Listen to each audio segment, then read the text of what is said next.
Hallelujah. Blessed be the name of the Lord. Lord, we bless you this morning.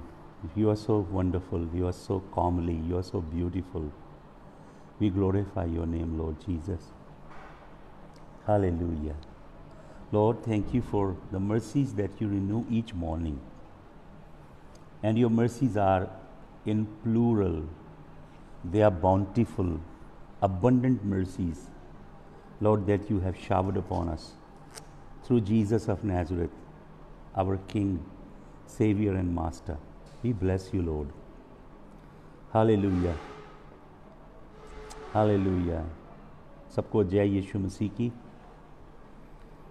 Hallelujah. Praise the name of the Lord. The Lord bless you all. आइए सब प्रभु का धन्यवाद करें.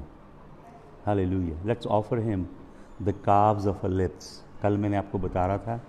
Let's offer the Lord the calves of our lips. अपने होठों के बछड़े चढ़ाएं. Hallelujah. Calves of our lips. Let's give him the fruit of our lips. इब्रानियों 13:15. Hallelujah. और होशे 14:2 कल मैंने आपको दी. Let's offer God the calves of our lips. And the writer of Hebrews says, let's present him the fruit of our lips, which is thanksgiving, appreciation and gratitude. Let's appreciate him. Let's express a gratitude. Let's tell him that we thank him from the very cores of our heart. Lord, we thank you from the very core of our heart, from the deep recesses of our persona. We want to express a gratitude and appreciation for your faithfulness, for your goodness, for your love, for your kindness, for your mercy, for your protection. Father, for the covenant that you have sealed in the blood of your Son Jesus, the irrevocable, undeniable covenant with which you redeemed us, Lord, that we are the purchase of the blood of your Son Jesus. We were not redeemed by corruptible things such as silver and gold, but we were redeemed by the precious blood of your Son, the Lord Jesus Christ.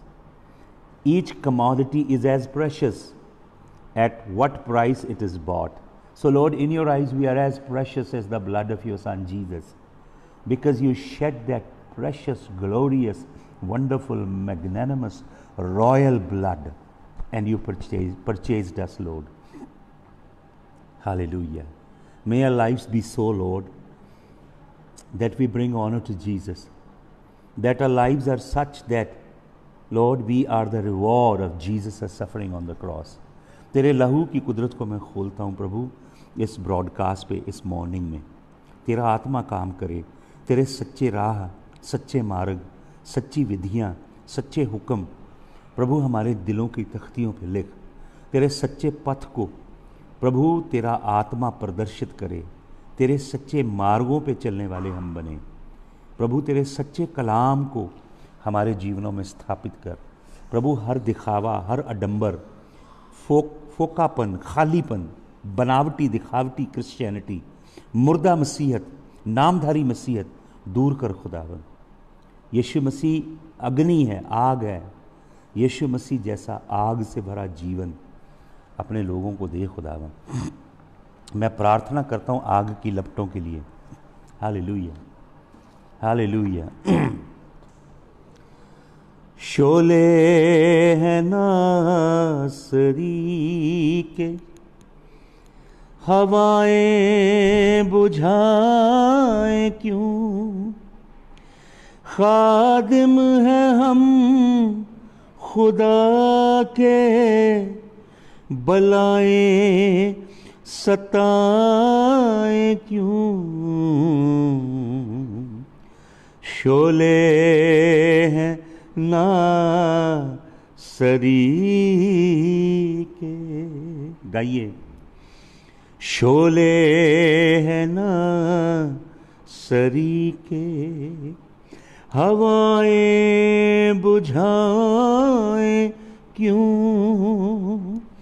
खादिम हैं हम खुदा के, बलाएं सताएं क्यों. शोले हैं ना सरी के, शोले हैं ना सरी के। खुदावंद यीशु नासरी आपको शोले बनाए और आग की लपटें बनाए, यीशु मसीह के जलाली नाम में, आमीन। हम उस वचन को कंटिन्यू करेंगे। मैं 2-3 सीरीज़ में आपको वो वचन दे चुका हूँ आमोस नबी की पुस्तक में से। मैं आपको बता रहा था आमोस एक साधारण व्यक्ति था, भेड़ें चराता था। यहोवा ने उसे आवाज़ मारी। वो यहूदा में रहता था। यहोवा ने कहा उत्तरी राज्य में जा, क्योंकि उत्तरी राज्य भ्रष्ट था, वहाँ का राजा दुष्ट था। उस राजा ने इज़राइल को मूर्ति पूजा की ओर प्रेरा, बछड़े बना के ऊंची जगह पे स्थिर किए और सारे इज़राइल में उसने ढिंडोरा पिटवाया कि पूरा जो उत्तरी भारत है, इज़राइल है, नॉर्दर्न किंगडम है, पूरे उत्तरी इज़राइल का परमेश्वर ये बछड़े हैं। दान में और बेरशेबा में, दान में और बैतल में बछड़े रखवाए और पूरा उत्तरी इज़राइल 10 के 10 गोत्र उन बछड़ों की पूजा करते थे। हालेलुया, बछड़ों की उपासना करते थे। तो पूरे इस्राएल को एक दुष्ट सेवा की ओर प्रेरा, दुष्ट काम की ओर प्रेरा। और प्रभु के दास ने क्या लिखा है? हालेलुया। जरा एक पल के लिए थोड़ा सा प्लीज रुकिएगा, just 1 moment please, hang on for just 1 moment. बंद कर दे उन्होंने। Hallelujah, thank you Jesus, thank you Lord Jesus, hallelujah. कुछ आवाज़ आ रही थी जो मैंने बंद कर दी। तो परमेश्वर का ये भक्त जब उत्तरी राज्य में जाके भविष्यवाणी करता है, तो मैंने कल आपको बताया था बैतल के अंदर आमोस की पुस्तक के 7 अध्याय के 10 वचन में लिखा है, तब बैतल के याजक अमस्या ने इज़राइल के राजा यरोबोआम को संदेशा भेजा, आमोस ने इज़राइल के घराने के बीच तुझसे राजद्रोह की गोष्ठी की है। उसके ऊपर इल्ज़ाम लगाया कि ये कॉन्स्पिरेसी कर रहा है। कौन? परमेश्वर का सच्चा नबी, और तेरे तख्ता को पलटना चाहता है, और उसके वचनों को कोई सह नहीं सकता। क्यों नहीं सह सकता? क्योंकि उस नबी के वचन सच्चे हैं। कलीसिया की भी आज यही दशा है। कलीसिया को चाहिए बड़ा अमीन, बड़ी बरकत। Praise the Lord, God is going to bless you, God is going to pour out his anointing, greater blessing is coming on you.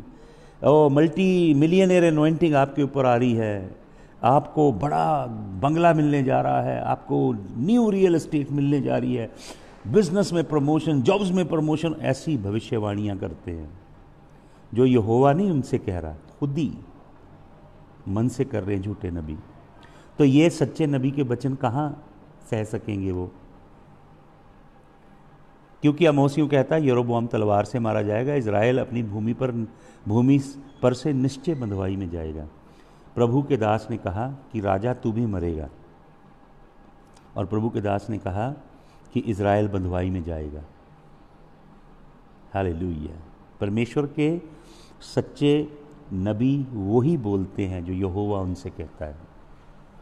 Hallelujah. तब अमस्या ने आमोस से कहा, हे दर्शी, यहाँ से निकलकर यहूदा में भाग जा, वहीं रोटी खाया कर, वहीं भविष्यवाणी किया कर, परंतु बैतल में फिर कभी भविष्यवाणी ना करना, क्योंकि ये राजा का पवित्र स्थान और राजनगर है। बैतल क्या है? ये राजा का पैलेस है, यहोवा का भवन नहीं है। किसका पैलेस है? राजा का पैलेस है। ये जो इज़राइल के आत्मिक अगुए हैं, उत्तरी इज़राइल के याजक हैं, पुरोहित हैं, शास्त्री हैं, लेवी हैं, ये भ्रष्ट हैं, क्योंकि ये पॉलिटिसाइज हुए हैं। ये राजा के चमचे हैं, ये सियासी नेताओं के तलबे चाटने वाले बंदे हैं। और यहोवा का नाम नहीं है यहाँ पे, कोई भी बात यहोवा की नहीं की उसने। कहता है क्योंकि ये राजा का पवित्र स्थान है। कौन से राजा का पवित्र स्थान? उस दुष्ट राजा का जो इस्राएल को बछड़ों की पूजा करने के लिए प्रेरता है। आमोस ने उत्तर देकर अमस्या से कहा, देख, ना देख मैं ना तो भविष्यवक्ता था ना भविष्यवक्ता का बेटा हूँ। आज अफ्रीका में कई कहते हैं ना आई एम सन ऑफ फलाना, son of major, son of minor. ये बकवास है सब। मनुष्यों के जेनेटिक्स के पीछे क्यों भागते हो? मनुष्यों के जेनेटिकल हेरिटेज के पीछे भाग के अपने आप को उसका बेटा बताते हो, क्योंकि यहोवा के बेटे नहीं हो तुम, उसे नहीं जानते। ये प्रभु का नबी कह रहा है मेरी कोई बैकग्राउंड नहीं है, जैसे तुम अपनी बैकग्राउंड एस्टैब्लिश करते हो कि मैं फलाने के जीन से हूँ, ढमकाने के जीन से हूँ। कोई अफ्रीका का नबी तो अपने आप को साधु सुंदर सिंह के जीन से बता रहा है और है फ्रॉड है। उसने एक बंदे को प्रैंक किया, कॉफिन के अंदर डाल के लाए, बंदा जिंदा था और उसको रेजरेक्ट किया उसने, और बाद में मीडिया ने और खंगाला वो बंदा जिंदा था बीच में। वो स्टंट था सारा पब्लिसिटी का, और हज़ारों लाखों लोग दौड़े आएंगे मीटिंगों के अंदर। प्रभु ने बंद करा दिया सब कोरोना भेज के। क्या लिखा है यहाँ पे? ना तो मैं भविष्यवक्ता था ना भविष्यवक्ता का बेटा, मैं तो गाय बैल का चरवाहा। असली भाषा में लिखा है शीप को, भेड़ों को चराने वाला था, यहाँ गाय बैल लिख दिया उन्होंने। और गूलर के वृक्षों का छांटने वाला था, और यहोवा ने मुझे भेड़ बकरियों के पीछे फिरने से बुलाकर कहा, जा मेरी प्रजा इस्राएल से भविष्यवाणी कर। प्रभु का नबी कह रहा है मैं तो भविष्यवाणी, मेरे को तो पता ही नहीं क्या होती भविष्यवाणी भैया, मैं तो नहीं जानता। तुम प्रोफेशनल बंदे हो, तुम्हें सारा प्रोफेशनल ज्ञान है। आइए शो चला रहे हैं प्रोफेशनल, क्लाउन्स हैं ये सच्चा नबी, सच्चे नबी कभी नबी बनना चाहते नहीं थे। जब यहोवा उन्हें बुलाता था वो मना करते थे, प्रभु जी हमें बख्श दीजिए, हम नहीं कर सकते ये। प्रभु को प्रोफेशनल परफॉर्मर नहीं चाहिए। हालेलुया। क्या कहता नबी? इसलिए अब तू यहोवा का वचन सुन। तू कहता है इज़राइल के विरुद्ध भविष्यवाणी मत कर और इसहाक के घराने के विरुद्ध बार बार वचन मत सुना। इस कारण यहोवा यूँ कहता है, तेरी स्त्री नगर में वेश्या हो जाएगी। याजक तू फ्रॉड है, तूने प्रोस्टिट्यूट किया अपने जो पदवी तुझे प्रभु यहोवा ने दी, उस पदवी को तूने भ्रष्ट कर दिया पैसे के लिए, राजा के सियासी फेवर के लिए। पॉलिटिकल शेल्टर तुझे मिला है, राजा के महल में तू रहता है, सोने के बर्तनों में खाता है, वो पॉलिटिकल फेवर ने तुझे करप्ट किया। देख तेरी स्त्री वेश्या हो जाएगी, तेरे बेटे बेटियां तलवार से मारे जाएंगे, तेरी भूमि डोरी डालकर बांट ली जाएगी, कोई और ले जाएगा सब कुछ, धन दौलत, रियल एस्टेट, गाड़ी बंगले जो तूने इकट्ठे किए हैं, और तू आप अशुद्ध देश में मरेगा और इसराइल अपनी भूमि पर से निश्चय बंधुआई में जाएगा। तेरा खानदान सजा भोगेगा, इसराइल बंधुआई में अवश्य जाएगा। फिर मैंने आपको 8 वचन में से बताया था कि कैसे परमेश्वर वर्ड प्ले करता है। टोकरी है जिसके अंदर फल भरे पके पड़े हैं, तो मैंने आपको बताया था एक वर्ड होता है कीट्स। कीट्स का मतलब क्या होता है? कीट्स का मतलब होता है समर का फल, गर्मियों के पके फल। और कैट्स का मतलब होता है अंत। यहोवा वर्ड प्ले करता है। नबी से पूछता है तो क्या देखता है? दर्शन में प्रभु यहोवा पके फलों की, समर फलों की टोकरी दिखाता है। प्रभु का बंदा कहता है हार्वेस्ट, फसल आ गई है, पके फल की टोकरी है। यहोवा कहता है पके फल की हार्वेस्ट नहीं है, ये अंत आ गया है इज़राइल का। The Lord said, I am sending them into captivity because they have profaned my name. They broke my covenant. They are lawless and ungodly people. Their king is corrupt. He has politicized spirituality. And king has elevated himself. He made his name bigger than the name of God of Israel. And they are all corrupt. They have led Israel astray. They have fallen into debauchery and sexual immorality, and they have built high places, and there they dedicated altar to unknown gods that their forefathers never knew. So in my wrath I am sending the sword against the king. He's going to die, and his royal palace is going to be decimated by the enemies, and the entire nation of Israel I am handing over to the hands of the adversary. They will vanquish from this land. I will send them in captivity, said the Lord. मैं इनको भेज रहा हूं गुलामी में। और प्रभु क्या कहता है? परमेश्वर यहोवा की वाणी है, उस दिन राज मंदिर, प्रभु का भवन नहीं है वहां पे, क्या है? राज मंदिर। घमंड है राजा के महल का।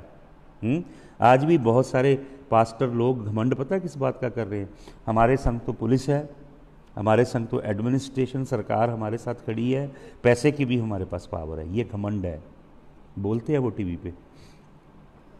ये भी घमंड है पॉलिटिकल पावर का, दौलत का, सोना चांदी का। प्रभु क्या कह रहा है, परमेश्वर यहोवा की वाणी, उस दिन राज मंदिर के गीत, जो वहाँ पे गीत चलते हैं ना, डीजे चलता है, जश्न चलता है पैलेस में, प्रभु कहता है वो हाहाकार में बदल जाएंगे। हिब्रू वर्ड है dirge, songs of lamentation. When somebody dies there are certain songs that are played and there is lamentation that is made। Israel में कोई मरता था तो उसे स्यापा करने के लिए प्रोफेशनल लोग आते थे, प्रोफेशनली स्यापा किया जाता था, मॉर्निंग की जाती थी। प्रभु यहोवा कहता है इनके जो गीत चलते हैं ना, डीजे चलता है, इसको मैं स्यापे के, विलाप के गीतों में बदल दूंगा और शब का बड़ा ढेर लगेगा, लाशें बिछ जाएंगी और सब स्थानों में वह चुपचाप उनकी डेड बॉडीज को क्रीमेट नहीं करेगा कोई, उनकी मृतक देहों को सम्मान नहीं मिलेगा, वो फेंक दी जाएंगी। मैं ऐसा करने जा रहा हूँ। और क्या कहता प्रभु, ये सुनो तुम जो दरिंदों को निगलना और देश के नम्र लोगों को नष्ट करना चाहते हो, जो कहते हो नया चांद कब बीतेगा हम अन्न बेच सकें। नया चांद, पास फसा का पर्व, सबतों का पर्व, विश्राम का शब्द कब बीतेगा कि हम अन्न के खत्ते खोलकर एपा को छोटा और शेकल को भारी कर दें। प्रभु कहता तुमने मेरे भवन को, तुमने मेरे पवित्र पर्वों को, तुमने उन रूहानी बातों को बिजनेस में बदला है, कारोबार में बदला है।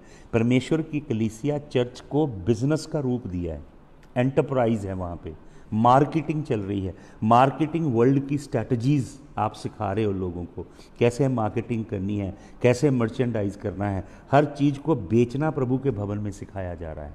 प्रभु कह रहा है तुम बेचते हो, कारोबार कर रहे हो, अभिषेक के साथ प्रोस्टिट्यूशन कर रहे हो। जो अभिषेक मैंने दिया है उस अभिषेक को शीशियों में डाल के तेल की, पानी की बेच रहे हो। तुम करप्ट हो, तुम उस अभिषेक को कपड़े पे लाके कपड़े को बेचते हो, जग पे, मग पे, तस्वीरों पे, पिक्चर पे, हर चीज़ पे बेच रहे हो, तुम प्रोस्टिट्यूशन कर रहे हो। प्रभु कह रहा है कि नया चांद कब बीतेगा हम अन्न बेच सकें, विश्राम दिन कब बीतेगा हम अपने खत्ते खोलकर एपा को छोटा। मैं कल बता रहा था, एपा बुशल होती है जिसके अंदर गेहूं नापा जाता है या बाजरा नापा जाता है। एपा को छोटा कर दो और शेकल पैसा है, रुपया, रुपये को बड़ा करो। एपा वो मेजरिंग वेसल है, मिलने वाला यंत्र है जिसके अंदर गेहूं को तोला जाता है, जिससे रोटी बनती है। तो नबी क्या कह रहा है, तुमने रोटी को छोटा कर दिया है और नोटों को बड़ा कर दिया है। कलाम नहीं है तुम्हारी संगति के अंदर, वचन नहीं है, वचन की गहराई कुछ नहीं, तुम यहोवा का कलाम सिखाते नहीं, तुम फंड रेजिंग सिखाते हो, पैसा कैसे इकट्ठा करना है, कैसे golden partner, diamond partner, silver partner लोगों को बनाना है, ये ज़्यादा सिखाते हो। मार्केटिंग, बिजनेस स्ट्रैटेजीज ज़्यादा सिखाते हो। तुम मोटिवेशनल प्रीचिंग करते हो, लोगों को मोटिवेट करते हो, एनकरेजमेंट की प्रीचिंग, फॉल्स होप देते हो, झूठी आशा देते हो। जब तलवार लटक रही है तुम मेरे लोगों को झूठी आशा देते हो। जब प्रभु कहता मैं क्रोधित हूँ और अपनी प्रजा पे दंड लाने वाला हूँ, तुम मेरी प्रजा से कहते हो यहोवा तुम्हें आशीष देगा, यहोवा तुम्हें बरकत देगा। तुम झूठे नबी और झूठे दर्शी हो। प्रभु यहोवा कहता है तुम्हारे याजकों ने शिनाला किया है, तुम्हारे नबी पैसा लेके भविष्यवाणी करते हैं, वो झूठे दर्शी हैं, वो अपने मन की घड़ी बातें लोगों को बताते हैं। मेरी तलवार तो प्रजा पे आएगी, लेकिन मेरी प्रजा के लहू का बदला मैं इन झूठे गडरियों से, झूठे याजकों और झूठे नबियों से लूँगा, प्रभु यहोवा कहता है, क्योंकि इन्होंने मेरे लोगों को चिताया नहीं। इन्होंने रोटी को, यहोवा के कलाम को छोटा कर दिया है और इन्होंने पैसे को बड़ा किया। हर वो काम किया जिससे पैसा ऐंठा जा सके लोगों से। तो प्रभु कह रहा है कि तुम एपा को छोटा करते हो, कलाम को, रोटी को छोटा करते हो। एक छोटी सी आयत लेते हैं बस, बाकी अपनी उसको कैसे बीज बोना है, कि हर कलाम को बोने वाले वचन को नोटों की तरफ, पैसों की तरफ, शेकल की तरफ मोड़ा है। प्रभु कहता है कि शेकल को तुमने बड़ा किया और कलाम की रोटी को छोटा किया। और प्रभु क्या कहता है कि तुम छल से डंडी मारते हो। छल से क्या करते हो? डंडी मारते हो। मैं भी आपको एक वचन देता हूं, पढ़िए, नीति वचन, प्रोवर्ब पढ़ें जल्दी से, नीति वचन की पुस्तक निकालें, नीति वचन की पुस्तक निकालिएगा, इस पे मार कर रखता हूँ। नीति वचन की पुस्तक निकालिए जल्दी से। नीति वचन का आप जल्दी से निकालिए 20 अध्याय। नीति वचन का 20 अध्याय, उसका 10 वचन आपके लिए पढ़ना चाहता हूँ। नीति वचन 20 का 10। घटते बढ़ते बटखरे और घटते बढ़ते नपुए, इन दोनों से यहोवा को घृणा है। तुम जो नाप रहे हो ना घटते बढ़तों से, यहोवा इनसे घृणा करता है। हिब्रू में यह कोलोकियलिज्म है, इबन इबन ईफा ईफा, इबन इबन ईफा ईफा।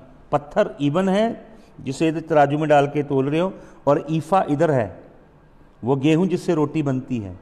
तुम बट्टों को, उन पत्थरों को जिससे तोला जाना, उनको छोटा कर रहे हो ताकि कम रोटी बने, कम ईफा बने।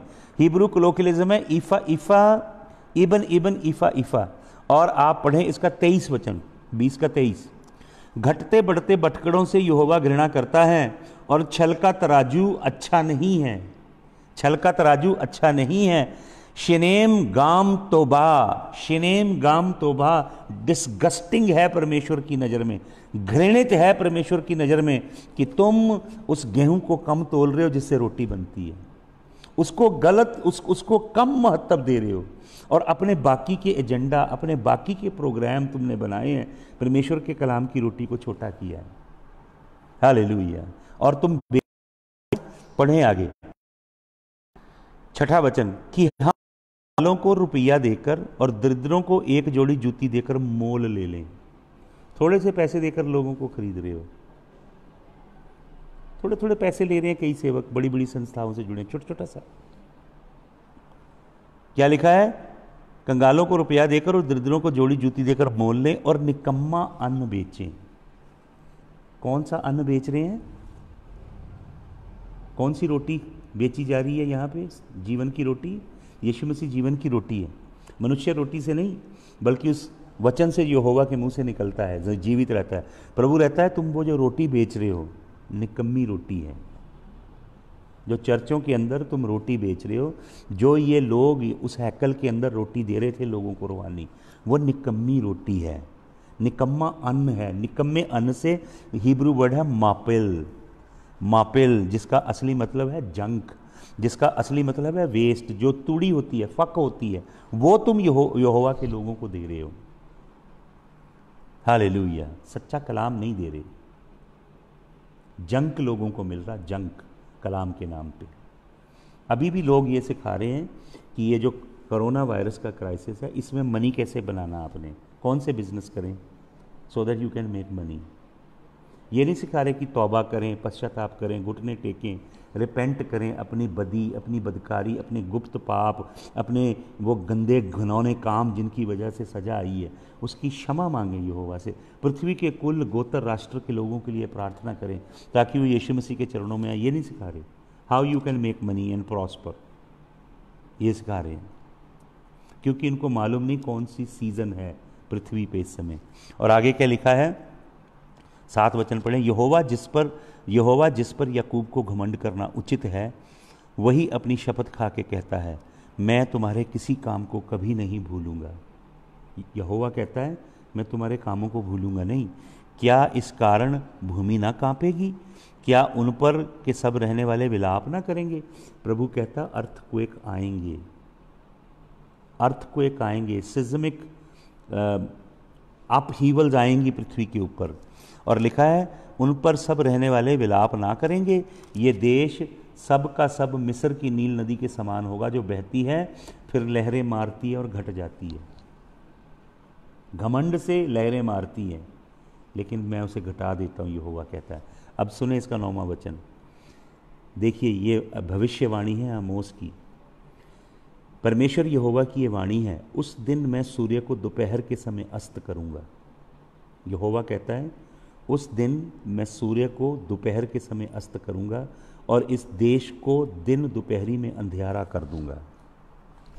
समझ रहे हैं आप भविष्यवाणी?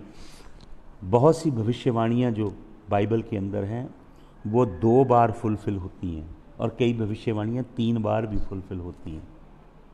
ये भविष्यवाणी जो प्रभु का दास कर रहा है, इस भविष्यवाणी की फुलफिलमेंट होती है प्रकाशित वाक्य में। सूर्य दोपहर के समय अस्त हो जाता है। सूर्य कभी दोपहर को अस्त नहीं होता। सूर्य अपनी दौड़ को पूरा करता है, वचन में लिखा है। वो मंडप से दूल्हा की नाई निकलता है और यहोवा की आज्ञा के अनुसार अपनी दौड़ को पूरा करता है। उदयाचल से अस्ताचल में जाके सूर्य गुरूब होता है। इसलिए लिखा है उदयाचल से लेके अस्तांचल तक यहोवा की स्तुति करो। The name of the Lord is to be praised from the rising of the sun to the going down of the same. Sun will hearken unto the voice of God. Sun will never leave the assignment unfulfilled. He will finish the assignment. सूर्य अपनी assignment पूरी करेगा, लेकिन प्रभु कहता है सूर्य अपनी assignment पूरी करना छोड़ देगा। अब मैं आपको दिखाता हूँ ये भविष्यवाणी। चलिए मेरे साथ मत्ती रचित सुसमाचार जल्दी से निकालिए। Gospel according to Saint Matthew's, मत्ती रचित सुसमाचार, उसका 47 नहीं 27 चैप्टर निकालें। मत्ती 27 और उसका मैं आपके लिए पढ़ता हूँ 44 वचन। पहले 44 वचन, इस प्रकार डाकू भी उसके साथ क्रूसों पर चढ़ाए गए जो उसकी निंदा करते थे। डाकू चढ़ाए गए और बीच में खुदावंद यीशु मसीह, जलाल का बादशाह, सृष्टि का रचिता, सृष्टि का त्राणकर्ता, जगत को बनाने वाला, उसको भी क्रूस पे चढ़ाया गया। और फिर क्या हुआ? 45 वचन, दोपहर से लेकर तीसरे पहर तक उस सारे देश में अंधेरा छाया रहा। दिन में सूर्य डूब गया। दोपहर से यीशु मसीह को 9 बजे क्रूस पे चढ़ाया गया। सुबह 9 बजे पंतेकुस के दिन पवित्र आत्मा उतरा और वो अन्य भाषा बोलने लगे, पवित्र आत्मा की कुव्वत से भर गए। तो पतरस ने प्रचार करते कहा, क्योंकि कुछ लोग कह रहे थे इन्होंने दारू पी है, तो पतरस प्रचार करके कहता अभी तो 9 बजे हैं सुबह के, इन्होंने दारू नहीं पी। वो 9 बजे यहोवा परमेश्वर को सुबह की कुर्बानियाँ चढ़ाई जाती थी, दूसरी कुर्बानी दोपहर को चढ़ाई जाती थी, तीसरी कुर्बानी संध्या को, शाम को चढ़ाई जाती थी। तो वचन में क्या लिखा? 9 बजे उसको क्रूस पे चढ़ाया गया। वो सुबह की मॉर्निंग की ऑफरिंग बना यीशु मसीह, सुबह की भेंट बना यहोवा के आगे, सुबह की भेंट की सुगंध यहोवा को चढ़ाई गई। और वचन में लिखा है दोपहर को सूर्य अस्त हो गया। यह सूर्य ग्रहण नहीं है, समझ लीजिए ध्यान से, क्योंकि उस दिन चांद पूरा था। जब फुल मून होता है, चांद पूरा होता है, कभी ग्रहण नहीं लगता। ये सूर्य चढ़ा लेकिन दोपहर को सूर्य उतर गया। क्यों? क्योंकि मलाकी नबी की किताब 4 अध्याय की 1 और 2 वचन में लिखा है सच्चा सूर्य, धार्मिकता का सूर्य, सच्चा सूर्य है खुदावंद यीशु मसीह। हालेलुया।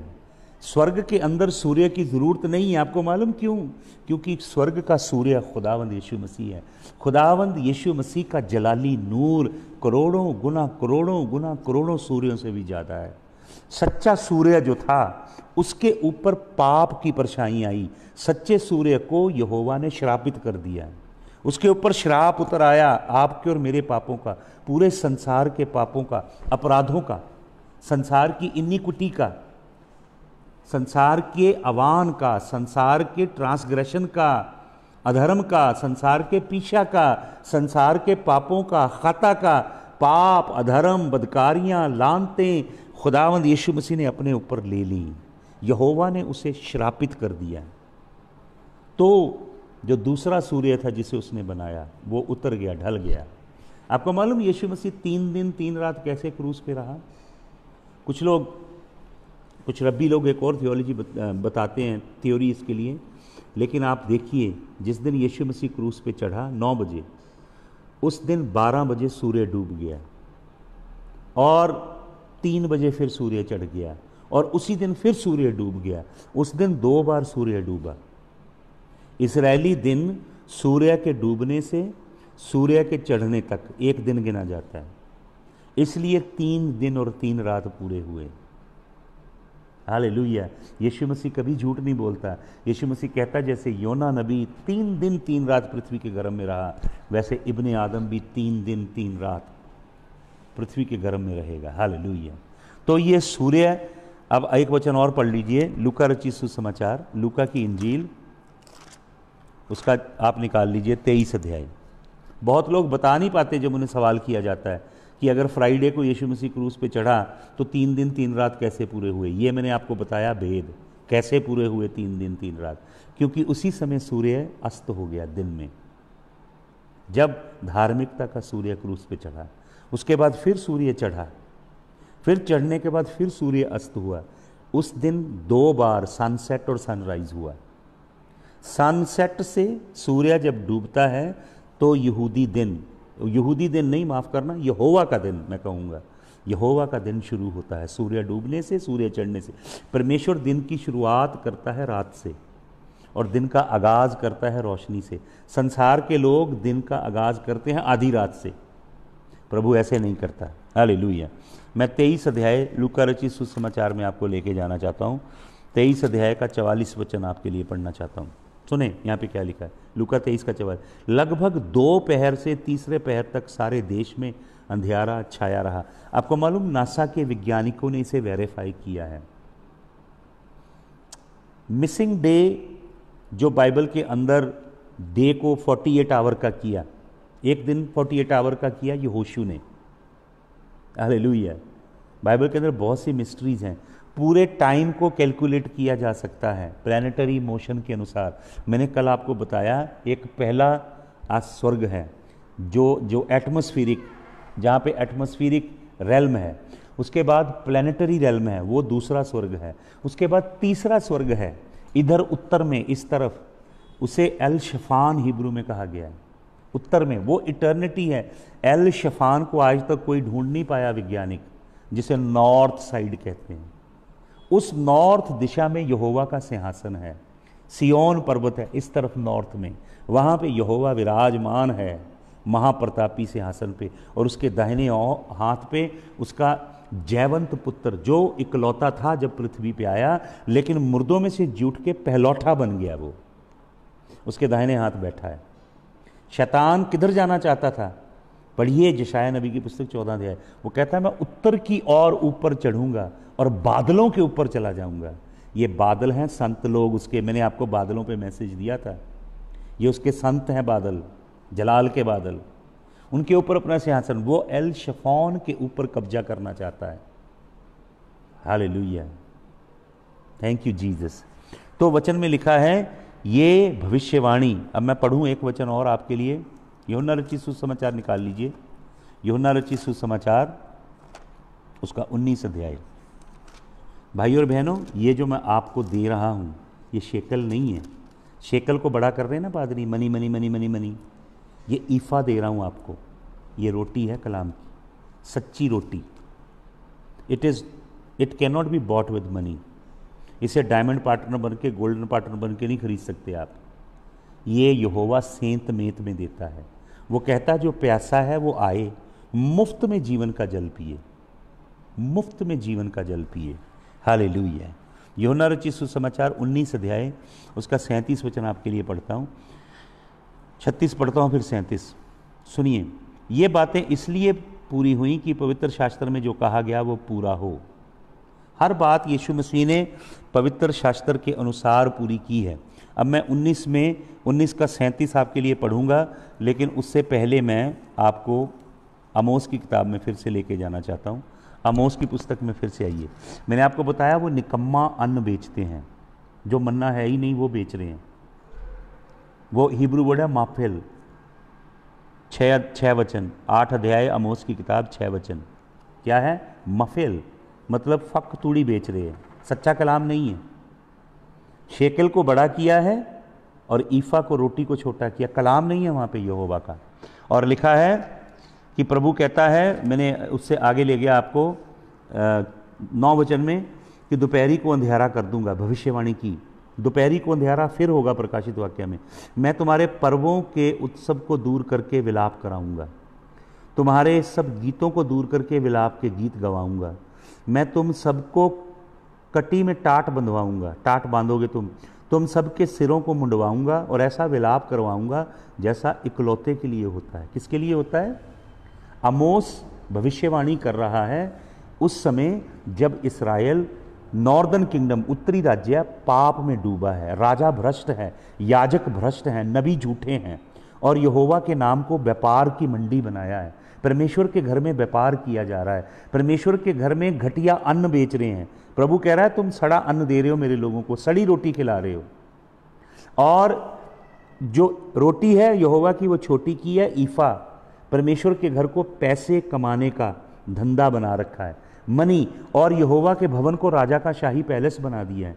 पॉलिटिकल करप्शन है, राजनीतिक करप्शन है। राजनीतिक नेताओं की शरण में पादरी लोग बैठे हैं, वो मंत्री बचा रहे हैं उनको।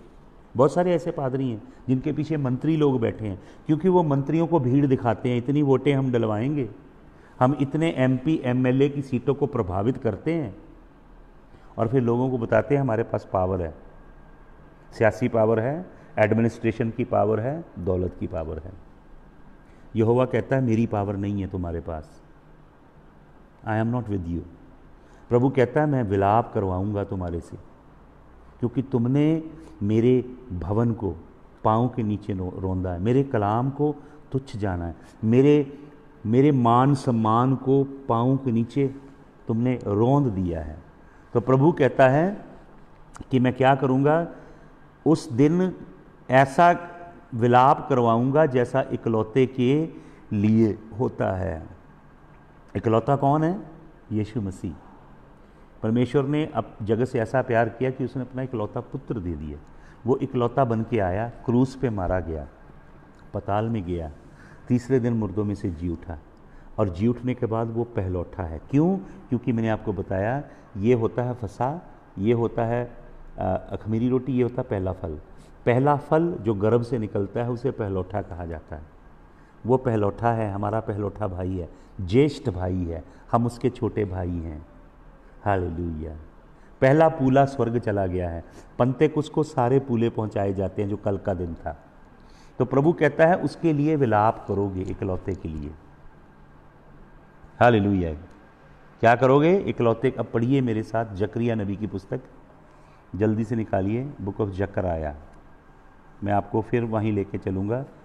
जकरिया नबी की पुस्तक निकाल लीजिए, जकरिया, उसके 12 अध्याय में आइए। मैं कुछ वचन आपके लिए पढ़ता हूँ, सुनिएगा ध्यान से।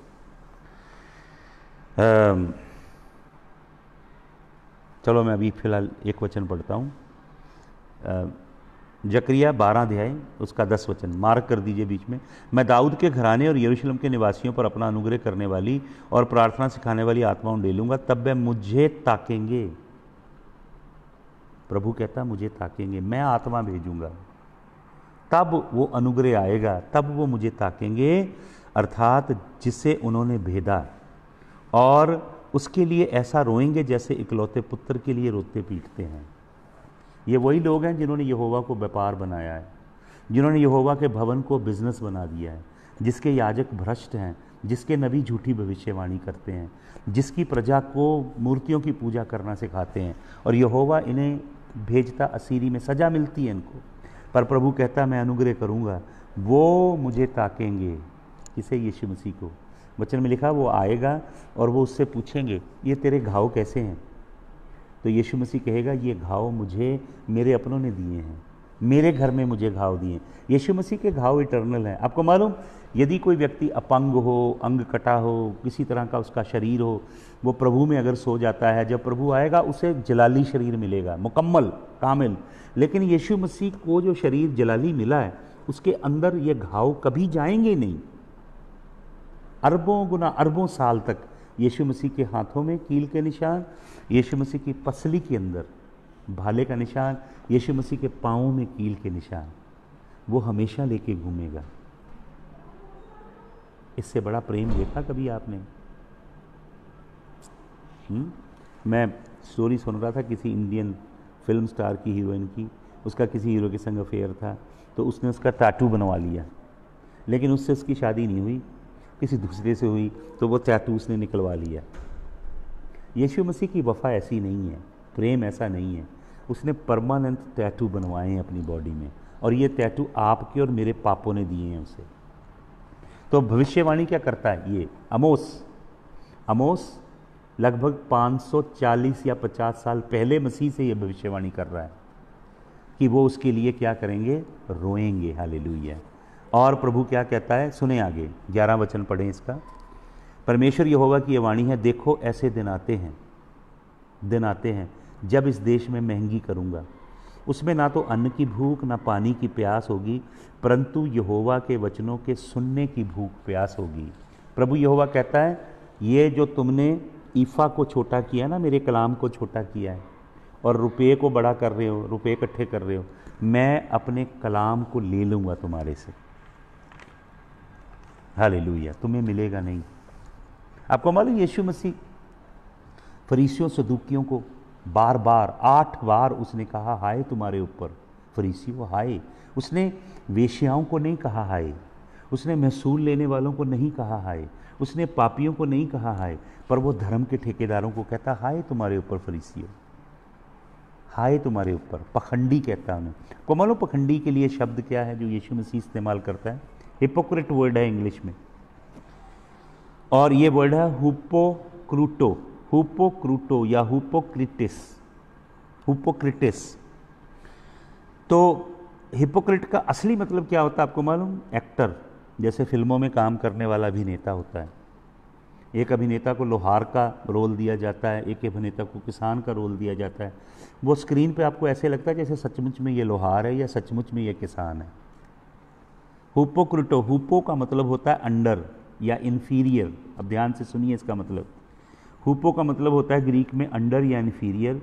क्रिटिस का मतलब होता है जज इन कोर्ट, अदालत में बैठने वाला जज, अर्थात इन्फीरियर जज, घटिया जज जो सही जजमेंट नहीं देता, जो सही न्याय नहीं करता। आपको मालूम जज जो थे ट्रेडिशनली, जब ये शुरू हुई संस्कृति जजमेंट की, कोर्ट की, आप ब्रिटिश हिस्ट्री देखें, यूरोपियन देखें, वेस्टर्न देखें, जज एक मास्क पहनता है। इधर आपने देखा होगा विग सी लगाई होती है उसने, वो मास्क पहन के जजमेंट करता है ताकि वो भूल जाए कि वो कौन है, ताकि वो सच्चा न्याय करे, झूठा न्याय ना करे।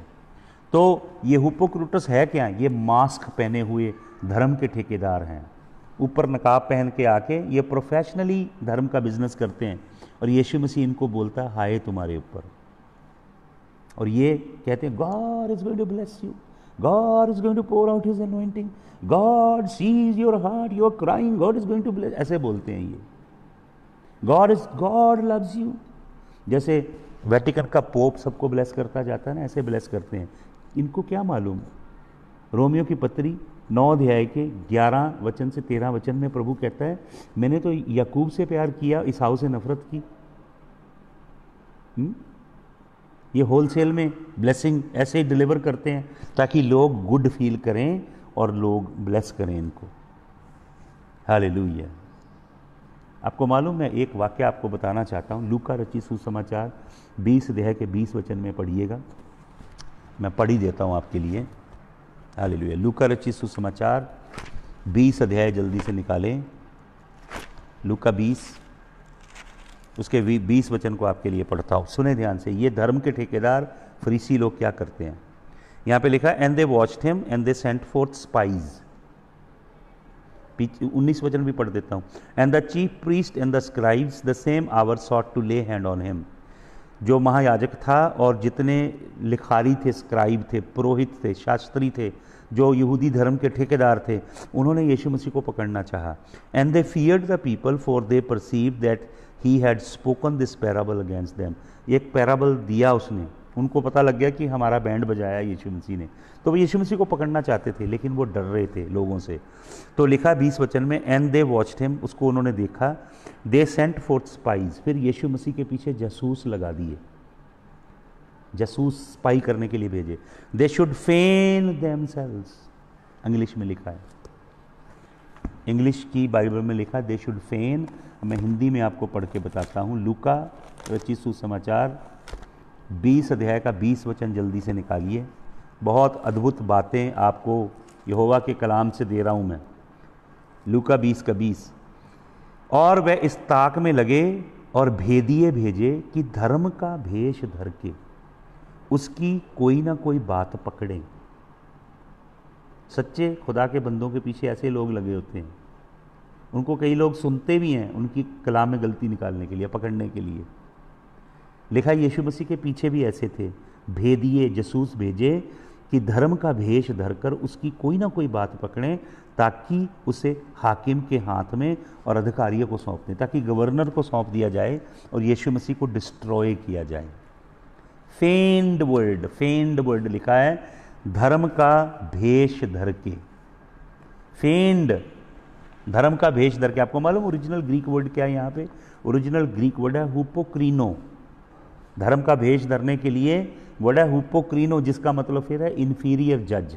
आप न्याय करते हो लेकिन घटिया न्याय करते हो, इसलिए आप हिपोक्रिट हो। क्योंकि आप घटिया न्याय इसलिए करते हो क्योंकि यहोवा के सच्चे कलाम से डरते हो। हालेलुया। लोगों को फील गुड कराते हो और यीशु मसीह को क्या करना चाहते हो? पकड़ना चाहते। क्यों यीशु मसीह इनसे टकराता है? एक वचन पढ़ें जल्दी से, मरकुस रचित सुसमाचार जल्दी से निकालें, gospel according to Saint Mark. मरकुस की इंजील निकाल लीजिए, उसका 7 अध्याय जल्दी से निकालें, मरकुस 7, और सुने यीशु मसीह क्या कहता है। मरकुस 7, मैं पूरा पढ़ता हूँ मरकुस रचित सुसमाचार, उसके 7 अध्याय को इंग्लिश में भी और हिंदी में भी आपके लिए पढ़ता हूँ पूरा, मतलब कुछ स्क्रिप्चर लेता हूँ ताकि आपको समझ आए। मरकुस रचित सुसमाचार 7 अध्याय जल्दी से निकाल लीजिए। अब सुने ध्यान से, मरकुस 7 के पहले वचन से। तब फरीसी और कुछ शास्त्री जो यरूशलेम से आए थे उसके पास इकट्ठा हुए। फारसीज और शास्त्री लोग, एजुकेटेड लर्नड थियोलॉजियंस, उसके पास इकट्ठा हुए और उन्होंने उसके कुछ चेलों को अशुद्ध अर्थात बिना हाथ धोए रोटी खाते देखा। यीशु मसीह के चेलों ने वो काम नहीं किया जो वो करते थे। जैसे मुस्लिम लोग वजू करते हैं, ऐसे एक पूरा प्रोसेस था यहूदी लोगों के हाथ धोने का। वो वचन बोलते थे और पूरे प्रोसेस से हाथ धोते थे, लेकिन यीशु मसीह के चेलों ने ऐसा नहीं किया, क्योंकि फरीसी और सब यहूदी पूर्वजों की परंपरा पर चलते हैं और जब तक भली भांति हाथ धो नहीं लेते तब तक खाना नहीं खाते। ये ऐसे विधि से हाथ धोना, ये पूरी रीति को पूरा करना, ये किसने सिखाया था? यहोवा ने नहीं, ये उनके पुरखों ने सिखाया था। समझ रहे हैं आप? और बाजार से आकर जब तक स्नान नहीं कर लेते तब तक कुछ नहीं खाते, और बहुत सी अन्य बातें जो उनके पास मानने के लिए पहुंचाई गई, जैसे कटोरों और लोटों और तांबे के बर्तनों को धोना और मांजना। 613 ऐसे नियम थे, 613, जो मूसा की पहली 5 पुस्तकें जिसे तोरा कहते हैं उसके अंदर तोड़ मरोड़ के निकाल के यहूदियों ने बनाए थे। इसलिए उन फरीसियों और शास्त्रियों ने उससे पूछा, तेरे चेले क्यों पूर्वजों की परंपराओं पर नहीं चलते और बिना धोए हाथ से रोटी खाते हैं? अब सुनिए यीशु क्या कहता है। उसने उनसे कहा, यशायाह ने तुम कपटियों के विषय में, किसके विषय में? कपटी, हिपोक्रिट। कौन है हिपोक्रिट? इन्फीरियर जज, घटिया ढंग से न्याय करने वाले। न्याय कर रहे हो लेकिन घटिया कर रहे हो। ठीक भविष्यवाणी की जैसा लिखा है, ये लोग होठों से मेरा आदर करते हैं।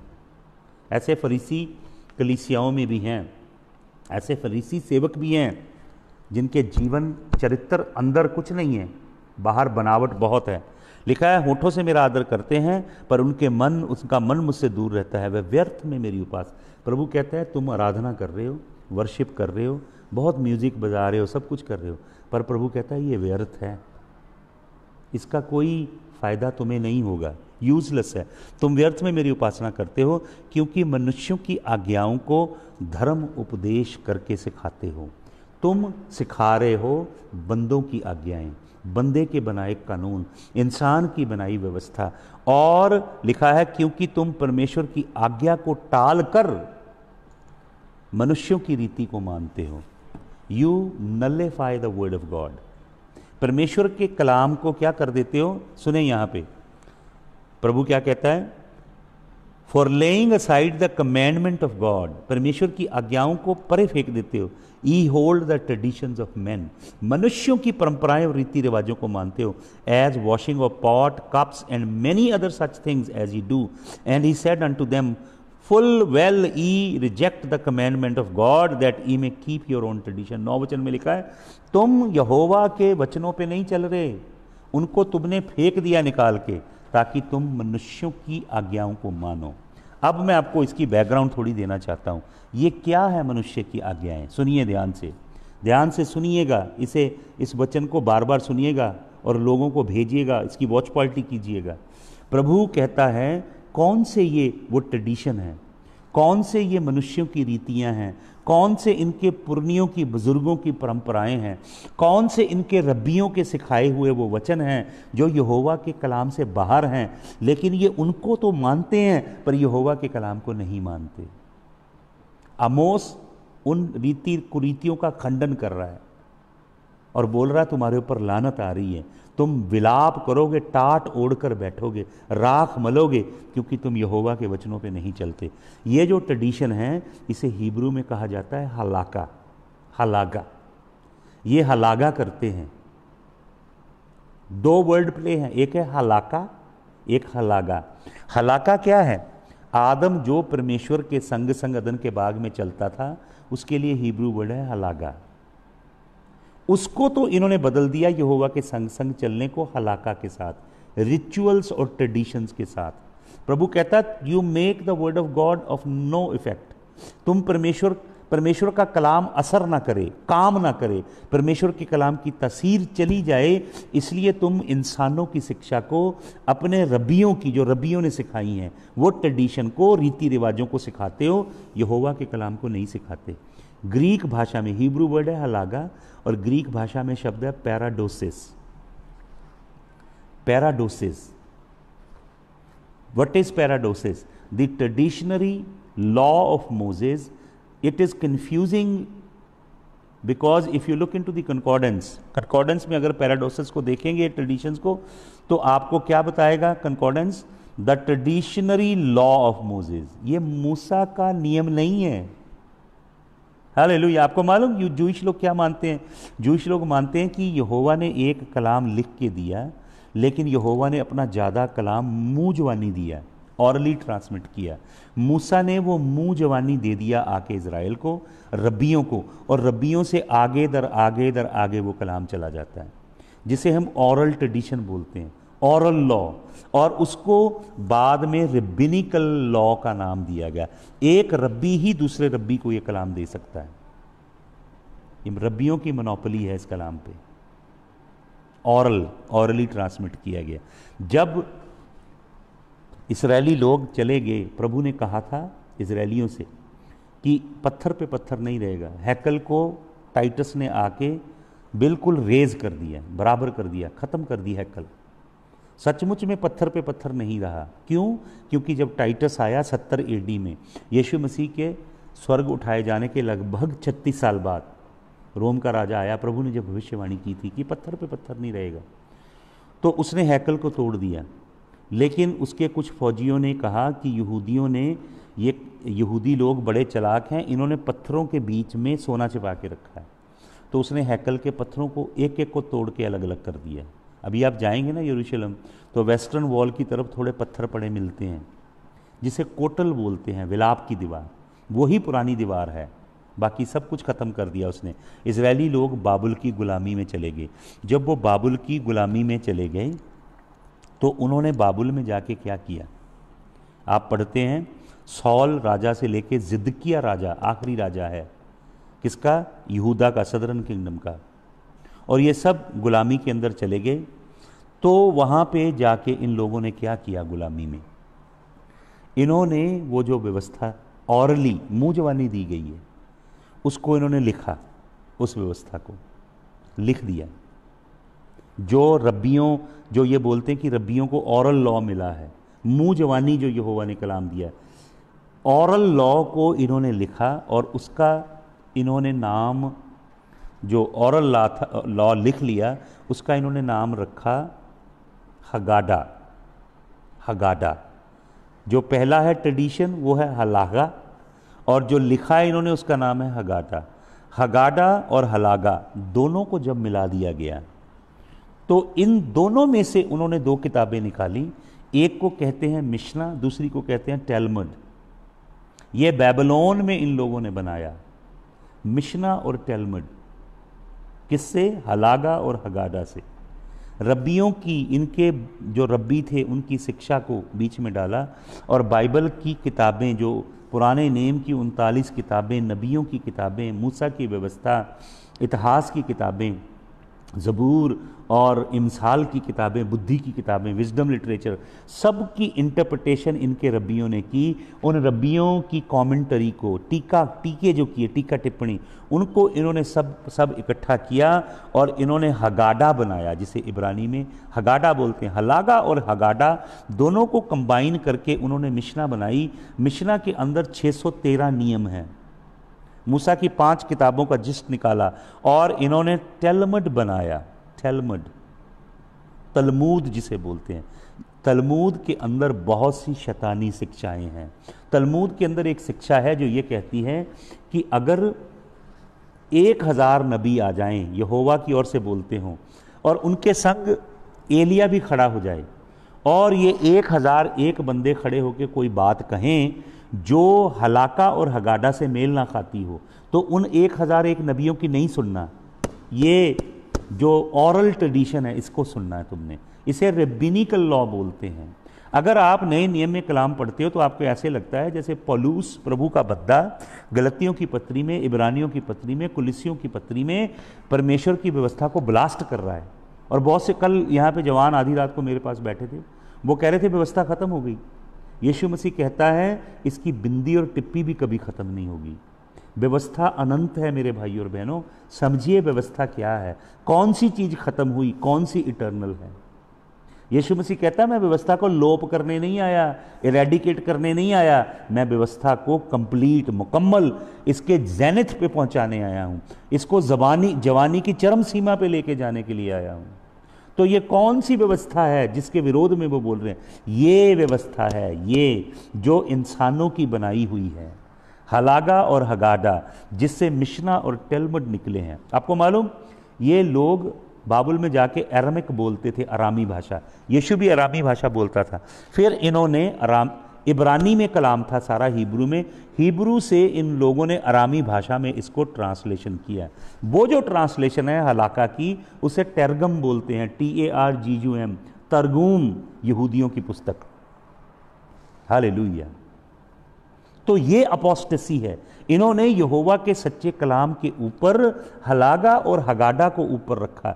यीशु मसीह हलागा और हगाडा का विरोध कर रहा है, रेबिनिकल लॉ का विरोध कर रहा है जो इंसानों का बनाया है। वो कहता है इंसानों की व्यवस्था को तुम यहोवा के कलाम के ऊपर रखते हो, हाय तुम्हारे ऊपर, क्योंकि यहोवा की व्यवस्था को कोई भी मिटा नहीं सकता। अब मैं एक बहुत जबरदस्त कलाम आपको देने जा रहा हूं, मेरे संग जल्दी से निकालें। दूसरा थिस्सलुनीकियों की पत्री, दूसरा थिस्सलुनीकियों की पत्री जल्दी से निकालिए प्लीज़। ये सब वचन बीच में मार्क करते जाइएगा। दूसरा थिस्सलुनीकियों की पत्री, हालेलुया। दूसरा थिस्सलुनीकियों जल्दी से निकालिए, उसका 2 अध्याय, उसका 3 वचन। दूसरा थिस्सलुनीकियों 2 अध्याय का 3 वचन सुनिए ध्यान से।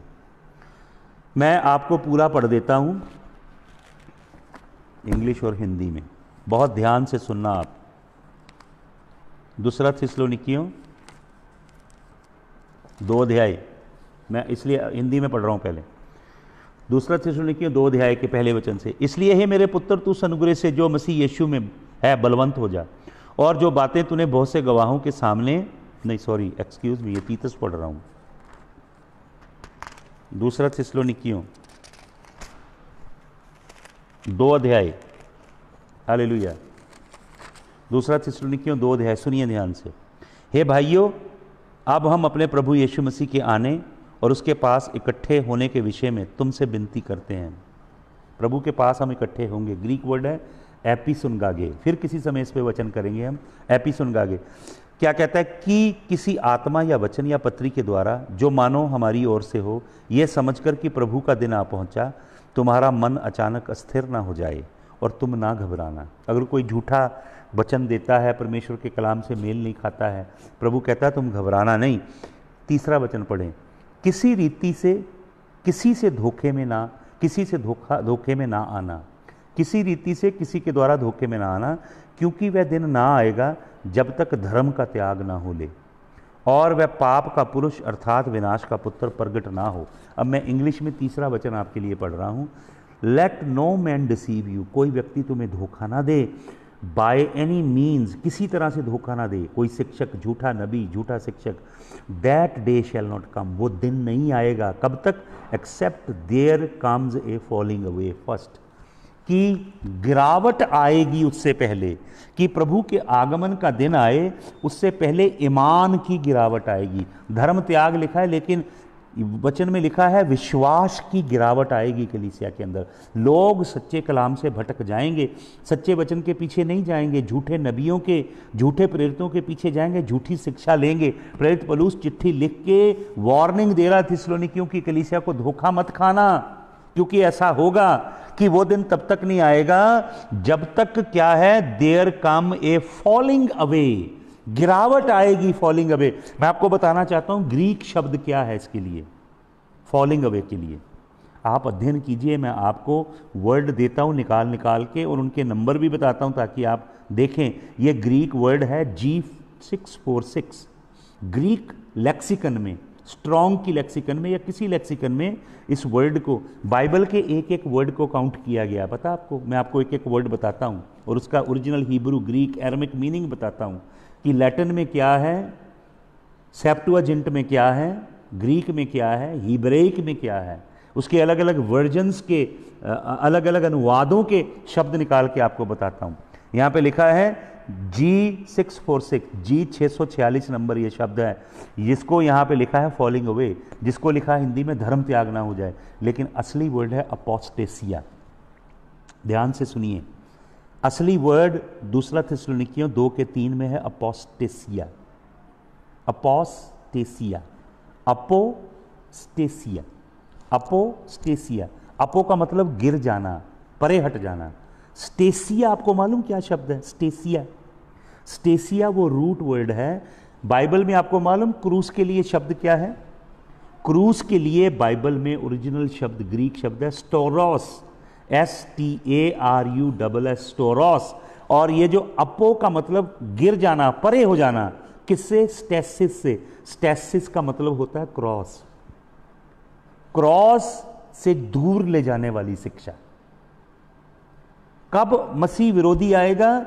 जब झूठे शिक्षक, झूठे पास्टर, झूठे प्रचारक, झूठे नबी आपको पुलपिट से शिक्षा देंगे। कौन सी? जो आपको क्रूस से परे ले जाएगी। वो शिक्षा देंगे जो क्रूस से परे ले जाएगी। क्या शिक्षा मसीह की? जो कोई मेरे पीछे चलता नहीं, मत्ती 7:5 वचन, लूका 6:42 और लूका 13:5। यीशु मसीह कहते हैं जो अपने आप का इनकार नहीं करता और क्रूस उठा के मेरे पीछे नहीं चलता, वो मेरे राज्य के लायक नहीं। जो मेरे पीछे आना चाहे वो क्रूस उठाए और अपने आप का इनकार करे। यीशु मसीह शिक्षा देते हैं, मैं दरवाजा हूं, मैं दरवाजा हूं, मेरे द्वारा प्रवेश करो, तंग मार्ग से घुसो। मैंने आपको बोला तंग मार्ग है, थिलीबो, टाइट रास्ता है। प्रभु कहते हैं मैं पवित्रताई का मार्ग हूं, मैं धार्मिकता का मार्ग हूं, मैं सच्चाई सदाकत का मार्ग हूं, सीधी चाल चलने वाला मार्ग, पवित्र धर्मी जीवन जीने वाला मार्ग। इस मार्ग पे चलो, क्रूस उठाओ, अपने आप का इनकार करो, पवित्र जीवन जियो। शरीर की अभिलाषा, आंखों की अभिलाषा, जीविका के घमंड को मारो क्रूस के ऊपर और मेरे लिए जियो पवित्र और धर्मी जीवन। यीशु मसीह कहते हैं जब ये शिक्षा आएगी, बरकतें आ रही हैं, आशीषें आ रही हैं, आशा का पैगाम है, खुशखबरियों के पैगाम हैं, यहोवा ये देने जा रहा है, रियल एस्टेट मिलने जा रही है, गाड़ी कार बंगला मिलने जा रहा है। जब आपको ये सिखाया जाएगा कि अगर आपको ये संसारी चीजें नहीं मिल रही तो आपका विश्वास काम नहीं कर रहा, ये झूठी तालीम है, अपोस्टेसिया। क्रूस नहीं होगा, यीशु मसीह के क्रूस का प्रचार नहीं है वहां पे, बरकतों का, आशीषों का, सुपर ब्लेस्ड, सुपर ब्लेसिंग, मैं सुपर ब्लेस्ड हूं, यह प्रचार होगा। क्रूस नहीं होगा, उस पवित्र धर्मी परमेश्वर के पुत्र के लहू का प्रचार नहीं होगा, उसकी मौलिक शिक्षा कि अपने आप का इनकार करके तंग मार्ग से प्रवेश करे, वो शिक्षा नहीं होगी अंत के दिनों में। यह है अपोस्टेसिया, क्रूस रहित सुसमाचार है। यीशु मसीह के लहू के बगैर इंजील का प्रचार किया जा रहा है। यीशु मसीह दाम मांगता है अपने चेले बनने का। मेरे पीछे चलना चाहते हो तो पाप अधर्म के जीवन का त्याग करना पड़ेगा, पश्चाताप का जीवन, यीशु मसीह के आगे टूटे रहने वाला जीवन जीना पड़ेगा, पवित्रताई और धार्मिकता के पथ पे चलना पड़ेगा। यह है अंत के दिन। अंत के दिन की निशानी आपकी आंखों के आगे पूरी हो रही है। बरकत, ब्लेसिंग, एनॉइंटिंग ऑयल, ये फलाना, तेल, पानी, मिट्टी, कपड़ा, सब कुछ बिक रहा है, खरीदो जाके और नरक में जाओ। वो भी जाएंगे जिनके पीछे लगे और तुम भी जाओ। प्रभु का वचन कहता अपोस्टेसिया आएगा, अर्थात क्रूस नहीं रहेगा, क्रूस से गिर जाएंगे लोग। क्रूस के बगैर धर्म चलेगा। अगर क्रूस निकाल लो, इसमें से क्रूस निकाल लो तो कुछ भी नहीं है। क्रूस यज्ञ की वेदी है जहां पे पेमेंट की गई पूरी, वो है असली रसीद। कल बता रहा था आपको मैं आमोस की किताब से, वो अमेरिका में बड़ी फेमस प्रीचर है, वो बोलती प्रभु को भेंटें दो तो रसीद मिल जाएगी। मैंने कल आपको बताया रसीद क्या है, तेतलोस्ताए और अराबनोन। कितनी पथ भ्रष्ट और गलत और शैतानी तलीमों का प्रचार किया जा रहा है अमेरिका में, ऑस्ट्रेलिया में, न्यूजीलैंड में, ब्रिटेन में, यूरोप में, ये सो कॉल्ड मसीही देशों में। अफ्रीका के अंदर तो बाढ़ आई है झूठे कलाम की, झूठे नबियों की। एक काली नदी बह रही है, उसका पानी पंजाब के पादरी भी पी रहे हैं। काली नदी के रब्बी वो कहते थे ना, रब्बी और नबी कि मार्च में चला जाएगा कोरोना, तो इधर के नबी भी झूठी नबूवतें करते थे। 27 मार्च को मैं भगा दूंगा, कोई कहते थे जुतियां मारो कोरोने को। इनको एक्सपोज किया यहोवा ने, क्योंकि यहोवा क्रोध में है। इन्होंने एपा को छोटा किया है, रोटी नहीं है कलाम की, शेकल को बड़ा किया है। वो एपा को छोटा और शेकल को बड़ा करते हैं और झूठे बाट लगाते हैं। यहोवा को घृणा है झूठे बाटों से, और मेरी प्रजा को घटिया अन्न बेच रहे हैं। घटिया अन्न, मापेल हिब्रू वर्ड है, जो अन्न है ही नहीं, उसे खा रहे हो आप लोग सूखी सूखी घास की चराइयों में चर रहे हो आप। यहोवा की ओर पलटो भाई और बहनों, उसकी ओर वापस लौटो। अपोस्टेसिया आपके सर पे खड़ा है। फॉलिंग अवे, सच्चे ईमान से लोग गिर रहे हैं विषम में। बड़े बड़े पादरी, जो अमेरिका के बड़े बड़े पादरी थे, वो अब कहते हैं होमोसेक्सुअल गे स्वर्ग चले जाएंगे। उनसे CNN पे टीवी पे पूछते हैं इसके विषय में, oh no no, I am not to जज anybody, my purpose is to just talk about the love of God, I am just preaching the love of God, hallelujah. अरे भैया, क्यों पखंडी सेवक बने हो तुम लोग, झूठे सेवक बने हो तुम। यहोवा के मार्ग ही नहीं बता सकते लोगों को, यहोवा क्या चाहता है यही नहीं बता सकते। आइए अपनी आंखें खोलें और प्रभु की ओर पलटें। हालेलुया। भीड़ों को देख के अंदाजा मत लगाएं कि प्रभु वहां है, बहुत बड़ा धोखा खाओगे आप लोग।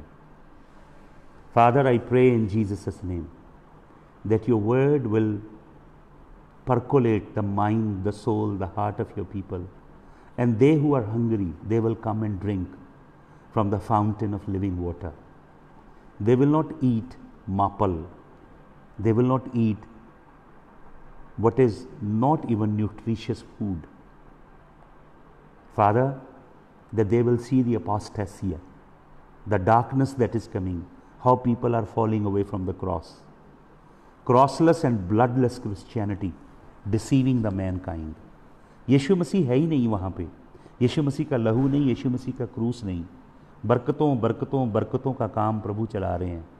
साइकोलॉजी प्रीच कर रहे हैं, पॉजिटिव थिंकिंग प्रीच कर रहे हैं, मेटाफिजिकल साइंस प्रीच कर रहे हैं, लोगों की डिमांड देख के सप्लाई कर रहे हैं, वो मैसेज दे रहे हैं जो लोगों को अच्छा लगता है। प्रभु अपने सच्चे नबी, सच्चे रसूलों को, सच्चे प्रेरितों को खड़ा कर खुदावंद, और बेदारी सच्ची भेज हमारे बीच में। मैं एक जन पे तेरा लहू लगाता हूँ, ये तेरे सच्चे कलाम पूरे विश्व में फैलें खुदावन, तेरी महिमा के लिए, यीशु मसीह के जलाली नाम में, आमीन। प्रभु आप सबको आशीष दे और आप इस सच्चे कलाम के सोते से पिएं और दूसरों को पिलाएं। मैं ये जो कुछ बोल रहा हूँ बड़े टूटे और दुखी हृदय से बोलता हूँ। किसी के ऊपर मड फेंकना मेरा काम नहीं है, मेरा काम यहोवा के सच्चे पैगाम का ऐलान करना है। हालेलुया। शाम को 6 बजे फिर मिलेंगे। सबको जय यीशु मसीह की।